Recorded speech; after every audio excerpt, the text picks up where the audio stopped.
มาแดดขับแดดแน่ทั้งสบายดีเด้อพี่น้องทักทายสบายดีพี่น้องเด้อสุขคนเด้ออันนี้มันมีผาสีเนาะเอาไปมาแตะเก็บมันก่อนเอาขวดเอาเป็นขาจับเพื่อสีได้ไม่ขึ้นนะคะ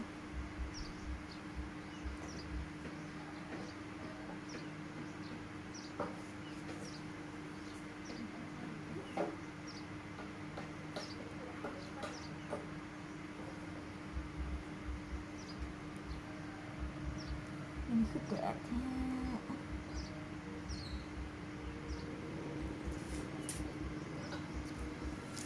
แดดแห้งลงมา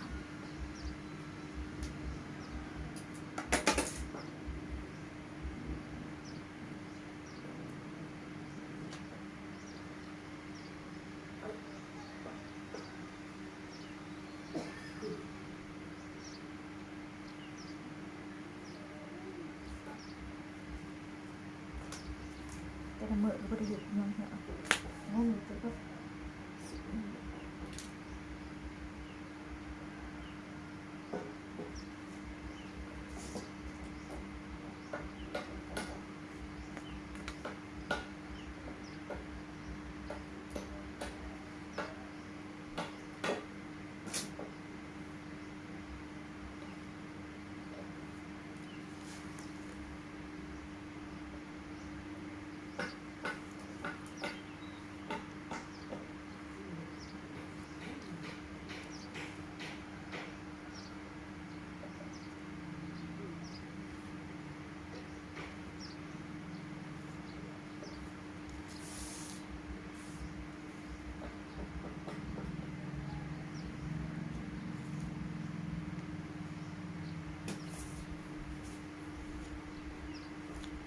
สิ่งเจ้าของยังบ่ได้ยึดจ้าคืนเลย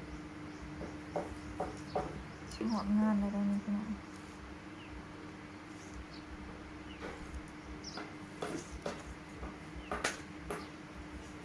เสือก็ยังบ่ได้จะพื้นนี่เขาก็สิมาแตะแบบนี้พี่น้อง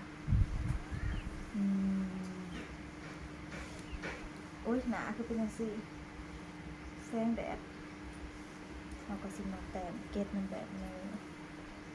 เขาก็สิไปเน็บกันเลยนี่ข้างนอกงามสวยงามมากมันถือแดดพี่น้องมันถือแสง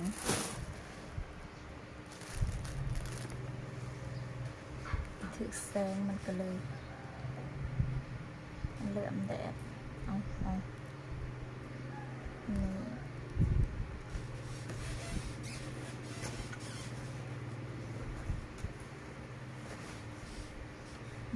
ลืมทามือเลยสาว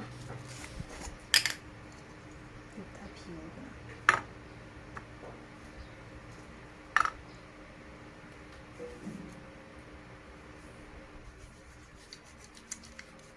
ทาลงไปมันห่อนกับมือแตก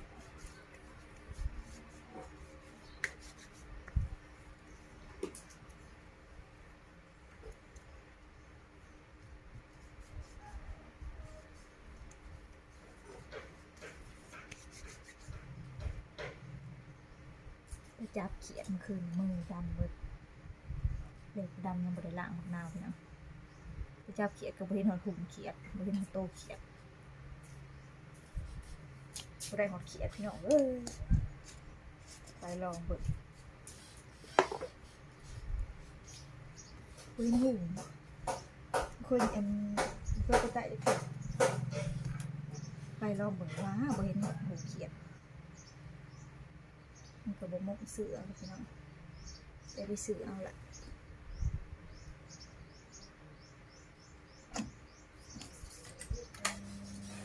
แล้วก็ดัง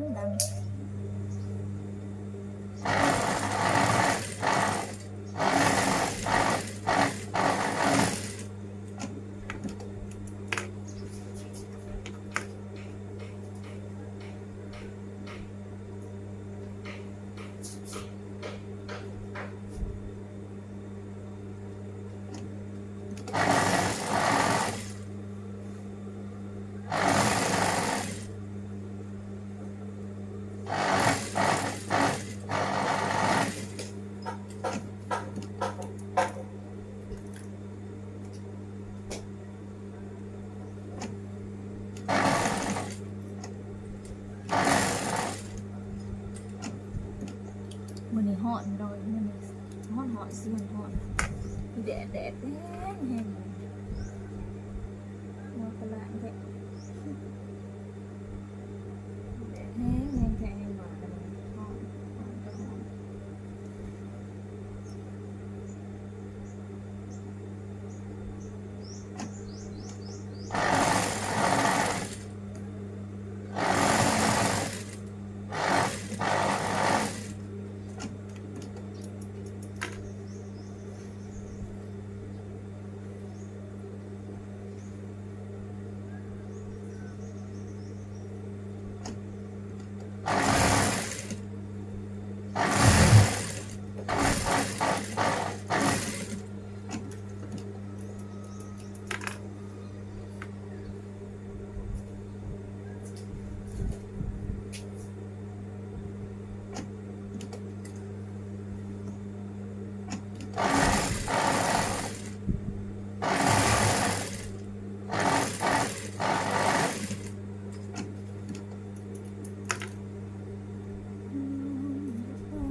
ยิบเก็ตแล้วเรียบร้อยพี่น้องเฮาก็สินำไปรีดแล้วก็เฮาก็สิมาต่อกันต่อตรงกันแล้วก็เฮาก็สิมาโค้งหัวแล้วก็เข้าหัวสิ้นพี่น้องเอ้ยเข้าหัวแล้วก็เป็นอันเสร็จสิ้นเฮาก็สิไปใส่ตะขอที่เฮาเกาะไว้ให้พี่น้องก็เป็นอันแล้วเป็นอันเสร็จเรียบร้อยสวยแล้วพี่น้องยังบ่ได้พอพื้นเพราะว่ายิบสวยนะ10 โมงปลายจะได้เข้าจ้างพี่น้องเพื่อแล้วเวียกแล้วงานนำเฮือนนำซานประกอบแจ๊กนำหัวนำสวนพี่น้องเอ้ยมันก็เลยเฮาก็ได้เฮ็ดเวียกสีสวยๆนี่นะโอเคแล้วจ้ะพี่น้องมานี่ก็น้องไม้ขอจบคลิปไว้สักก่อนเด้อฝากกดไลค์กดแชร์กดติดตามช่องน้องไม้พบกันใหม่คลิปหน้าเด้อจ้ะพี่น้องสบายดีเด้อ